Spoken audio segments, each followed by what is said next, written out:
आशा भोसले यांचा जो प्रवास आहे तो प्रचंड मोठा आहे आणि फक्त गायनच नाही तर त्यांनी सगळ्यांच्या मनावर अधिराज्य गाजवलेलं आहे। ज्येष्ठ गायिका आशा भोसले आज आपल्यात नाही आहेत। अतिशय दुःखद अशी ही बातमी आहे। श्रेयस, तुम्ही आमच्याबरोबर असेच जोडलेले रहा। बड़े दुख की खबर है कि श्री आशा भोसले जी का आज निधन हो चुका है और उनको मेडिकल प्रॉब्लम थी, उनको मल्टी ऑर्गन फेलियर था, उस कारण उनका निधन हुआ है। मैं आनंद भोसले, मेरी माता जी श्रीमती आशा भोसले, इनका आज निधन हो चुका है। कल सुबह 11 बजे वो जा रहती थी कासा ग्रैंड लोअर परेड, वहाँ पर जिनको अंतिम दर्शन लेने हैं जी, आप वहाँ आइए। और 4 बजे कल दोपहर को शिवाजी पार्क में इनके अंतिम संस्कार हुए। आज संपूर्ण देश आणि महाराष्ट्र अखंडपणे दुःखात बुडला आहे। एका युगाचा अंत झालाय। आपल्या आशाताई आपल्यातनं निघून गेल्या आहेत। आशाताईंचं असणं हेच आपल्या सगळ्यांना वर्षानुवर्ष समाधानाची अनुभूती देत होतं। त्यांचं कर्तृत्व केवळ भारताला नाही तर जगाला वेड लावणाऱ्या अशा पद्धतीचं संगीत क्षेत्रातलं कर्तृत्व ही आशाताईंची जगाला देण आहे। ज्येष्ठ गायिका आशा भोसले यांचं निधन झालेलं आहे। त्यांचा आतापर्यंतचा जो प्रवास आहे त्यांचा आपण परिचय पाहूया।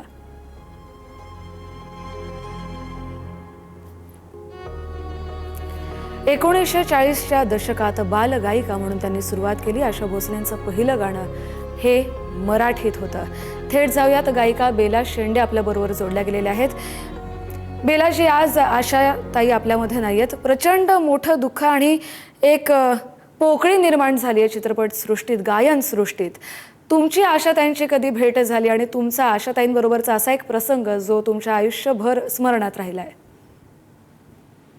सर्वप्रथम मला सांगावंसं वाटतं की ही जी पोकळी निर्माण झाली ही कधीही न भरून निघणारी अशी ही पोकळी आहे। हो, प्रत्येक रसिकाच्या मनात, प्रत्येक गायकाच्या मनात, प्रत्येक भारतीयाच्या मनात त्यांचं जे स्थान होतं ते अढळ होतं आणि ते स्थान तसंच राहणार आहे शेवटपर्यंत। जोपर्यंत ही पृथ्वी आहे तोपर्यंत मला वाटतं त्यांचं स्थान प्रत्येक रसिकाच्या मनात तसंच राहणार आहे। आणि अत्यंत दुःखद बातमी म्हणजे मला कालही असं वाटत होतं की काहीतरी चमत्कार व्हावा आणि हे सगळं टळून जावं आणि परत एकदा त्यांना आपण स्टेजवर बघावं। त्यांना भेटण्याचा योग अनेक वेळा आलेला आहे आणि इतक्या गोष्टी त्यांच्या व्यक्तिमत्वातून अर्थात त्यांच्या संगीतामधून इतक्या शिकण्यासारख्या होत्या। हो, आपली संस्कृतीचं जतन त्यांनी शेवटपर्यंत केलं। त्यांनी उत्तम श्रोता निर्माण केला आणि हे दाखवून दिलं की फिल्म संगीताला सुद्धा अभिजात संगीताचा दर्जा दिदींनी आणि आशाताईंनी मिळवून दिला। मला वाटतं की त्यांचं संगीत हे अजरामर आहे, त्यांची गायकी अजरामर आहे। कुठल्याही प्रकारचं गाणं असू देत, कुठल्याही प्रकारचं संगीत असू देत, ते लीलया त्यांच्या गळ्यातनं आपण ऐकलेलं आहे। मग ती एखादी लावणी असू देत, एखादा अभंग असू देत, नाट्यसंगीत असू देत किंवा एखादं रोमॅन्टिक गाणं असू देत, हिंदीत, मराठीत, मला वाटतं तो लहजा त्यांच्या गळ्यात इतका सखलपणे आपण आयुष्यभर ऐकलेला आहे की संगीत कसं असावं, ते जेव्हा चित्रपट संगीतामध्ये येतं तेव्हा त्याची धाटणी कशी असावी, ते कसं गायलं जावं, याचं एक इन्स्टिट्यूट म्हणजे आशाताई होत्या। खरंच। बेलाजी, तुमची अशी एक आठवण आशाताईंबरोबरची? अनेक प्रसंग असे होते जिथे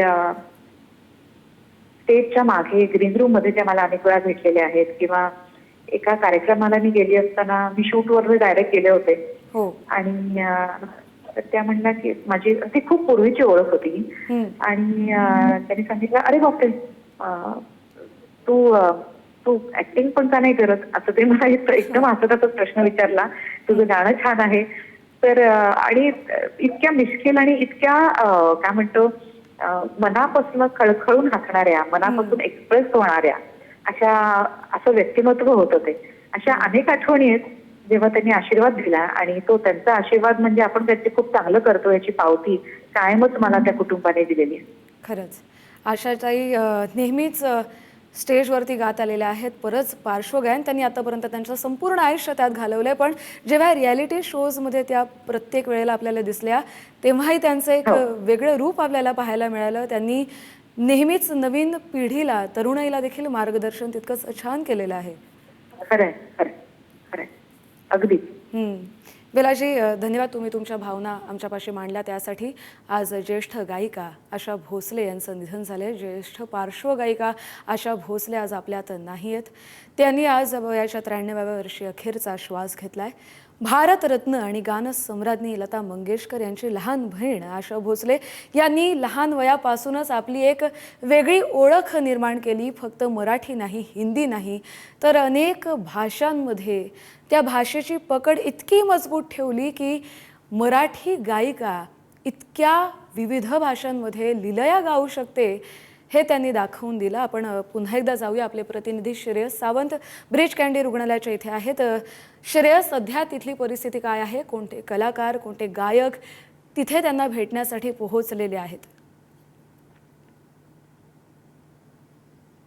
खऱ्या अर्थानं सगळीच लोक आता काहीच वेळात इकडे या ब्रिज कँडी रुग्णालयात येतील, कारण एकंदर पाहिलं गेलं तर ब्रिज कँडी रुग्णालय जे आहे तिथे आता त्यांचं जे त्यांना भेटण्यासाठी, त्यांच्या परिवाराला भेटण्यासाठी इथं आता अनेक कलाकारांच्या येण्याची शक्यता आहे. मात्र आपल्याला आत्ताच काही वेळापूर्वी आशिष शेलार यांनी सांगितलं की उद्या 11 ते 3 वाजेपर्यंत आशा भोसले यांच्या अंत्यदर्शनासाठी त्यांच्या राहत्या घरी, जे लोअर परेलला आहे, तिथे त्यांचा पार्थिव ठेवण्यात येणार आहे. आणि तिथून 3 वाजता तिथून निघेल आणि शिवाजी पार्कच्या जिकडे आपण अंत्यसंस्कार जिकडे त्यांचं केलं जाईल तिथं शिवाजी पार्क स्मशानभूमीत त्यांना 4 वाजता त्यांचा पार्थिव ठेवण्यात येईल. आणि त्याच्यानंतर शासकीय इतमामात हे संपूर्ण अंत्य संस्कार जे आहे ते होणार. थोडा जो आशिष शेलार सुद्धा इथून निघतायत असं दिसून येतंय. मात्र या सगळ्या गोष्टी जरी पाहायला गेल्या तरी एक संपूर्ण सिनेसृष्टीवर मोठी शोकळा बसली. आता काही वेळापूर्वी बेलाताईंनी पण सांगितलं की ते नेहमी लोकांना इन्स्पायर करत असायच्या, नेहमी लोकांना नवनवीन गोष्टी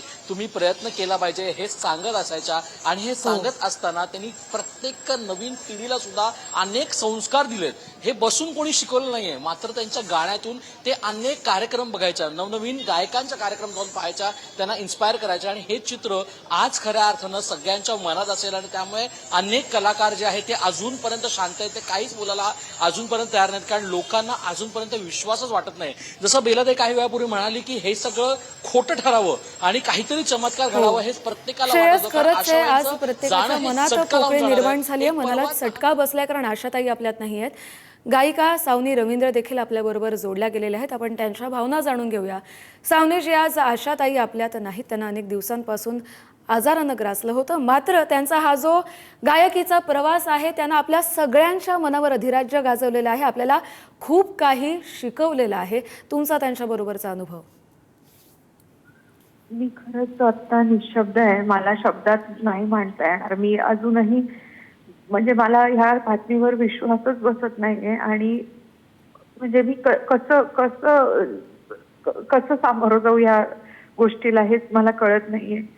हे असे दैवी सूर आहेत ज्यांची आम्ही रोज उपासना करतो, रोज आराधना करतो. खरं. आणि आमच्या दृष्टीने म्हणजे दैवी आहे हे सगळं. आणि हे मात्र नक्की खरं की त्यांचा सूर हाच शाश्वत आहे. आणि त्यांनी आज देह सोडलाय असं मी म्हणेन, पण त्यांचा सूर हा आपल्यामध्ये आहे, आपल्या बरोबर असणार आहे. जोपर्यंत हे जग चालू आहे तोपर्यंत आशाताईंची जी एनर्जी आहे, जो आशा हा जो शब्दाला त्या सार्थ ठरवत त्यांचं आयुष्य जगले आहेत, तर तो आशावाद त्यांच्यासारख्या गायिकांकडे बघून आम्ही आज या क्षेत्रात आलोय किंवा थोडं काही करू बघतोय, धडपडतोय. आणि फक्त गायिका म्हणून नाही तर व्यक्ती म्हणूनही त्या जे काही आहेत, म्हणजे मी आहेत असंच म्हणेन अजूनही. म्हणजे मला होत्या असं नाही मी कधीच म्हणू शकणार असं मला वाटतंय, कारण मी खरंच नाही शब्दात मांडू शकत. आय एम व्हेरी सॉरी, मला आता कळत नाहीये. नाही, तुमच्या भावना कळतायत सावनीजी, पण आशाताई, ह्या जरी आपल्यात आत्ता नसल्या तरी त्यांच्या आठवणी, त्यांनी आपल्यासाठी जे काही केलंय ते आपल्याबरोबर कायम राहणार आहे. त्यामुळे तुमच्याबरोबरचा त्यांचा असा कुठला अनुभव की जो आशाताईंनी तुम्हाला सांगितला आणि तुमच्या पाठीवर एक कौतुकाची थाप त्यांनी कधी मारली असेल, किंवा असा गोड प्रसंग तुमच्यामध्ये घडलेला कधी?